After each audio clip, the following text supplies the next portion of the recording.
Okay, so today I'm making up a bunch of mixed bouquets from the garden, and I thought it'd be fun to take you along for the ride just to show you some of the ingredients I'm using. So I'm going for a really soft sherbety color palette, but that's not too like candy sticky sweet or too like little girly, but I actually want it to be kind of funky. So I'm using a lot of pods and textural ingredients.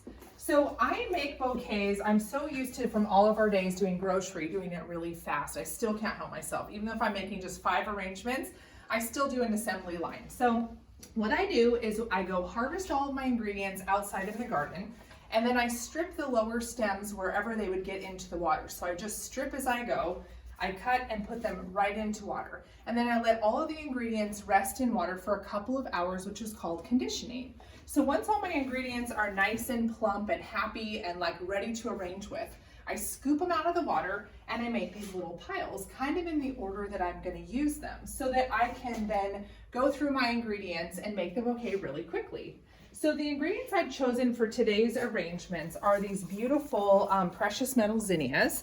And I didn't let myself cut too many of them. I kept the stems kind of shorter. So bouquets are going to be on the smaller side, but I just let myself have a few of these beauties. So these are the inspiration for the arrangement. So these are what I'm considering my focal flower. Then I've got my supporting flowers, which are these beautiful little echinacea and possibly some of these apricot cosmos. I really love this new variety called apricota. It's got tall stems, apricot coloring, and this beautiful lavender dusting, which you can see goes really well with these zinnias.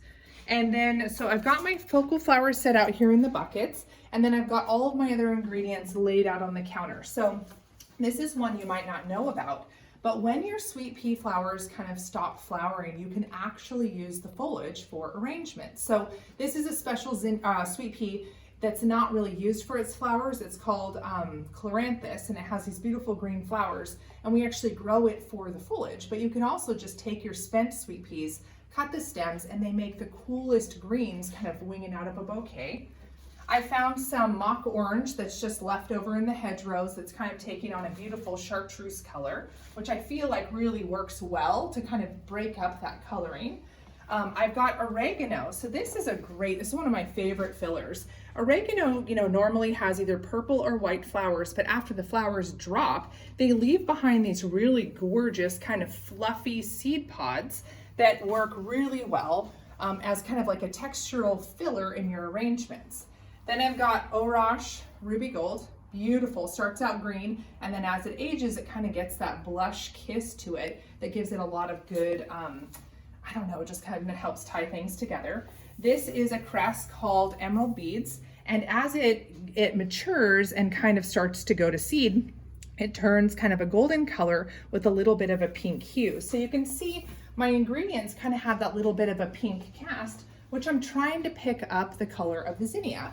And then just for fun, I've got some love and a mist seed pods. So after the flowers fade and drop, they leave behind these beautiful balloon seed pods. So I've got green, I've got chocolate, and I've got striped. So these bouquets, like I'm using lots of textural, cool ingredients. And then the last thing that I'm using is called Jewels of Opar. And it's this beautiful, shimmery, these long wands of seeds. And they have these kind of chocolatey, cranberry, little tiny jewelry seed pods on the branches. And you can see they shimmer. So I put all these ingredients together to make this arrangement. So you can see I'm working with the beautiful kind of soft pinks, that beautiful kind of buttercream color, but then I want to pick up some of the lavender in the eyes of the zinnias. So I brought in the oregano seed pods and the love and a mist seed pods. So you can see that kind of lavender accent picks up the center of the zinnia and kind of helps tie that together. And then also those little cress wands, you can see as they go gold, see how the gold in those little seeds actually ties together with the flowers and kind of helps pull it together. And then look at those little sweet pea tendrils, isn't that so cute?